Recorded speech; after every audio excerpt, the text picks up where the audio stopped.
Hi, I'm Nat, and this week I'm in Mexico City. But today I want to talk about the newest draconian law coming out of Ireland.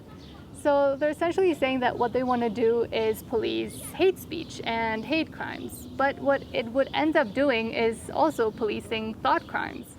So most of the legislators in Ireland are actually already in favor of it, even the opposition. The ones that are still a little bit iffy on it are just saying that the thought crime part is the worrying part of it. But what this bill would do is essentially put you in jail if you even have materials on your drives or on your computer that could amount to what the government believes is hate speech. And it wants to only focus on protected classes, so gender, race, sexual orientation, etc.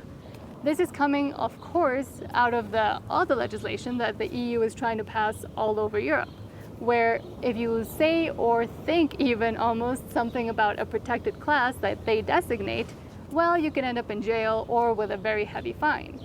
So what they could do is, if you don't give them your passwords to your computer, for example, that could be an offense that could end up in jail for you. And one of the worrying trends that we see, not just in the EU, but all over the Western world, is this intent to police hate speech. But who is defining hate speech? Well, of course, the current governments are.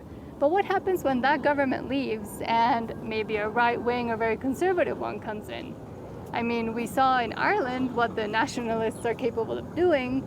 So what happens when maybe they come into power and then they start saying that anything that criticizes, for example, Christianity or white people or national Irish people is also hate speech or a hate crime?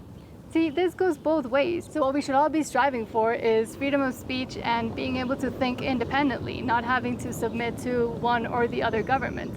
And this is just, I think, the tip of the spear for a lot of more legislation of this kind coming all over the Western world. I think in Canada, they kind of wanted to do this before Ireland, but then the truckers came out and showed them that we aren't going to submit that easily. So they kind of quelled it for a bit, but we just saw Bill C-11 passing, so what else are they going to pass in the near future? Thank you for watching, and I hope you have a great rest of your day.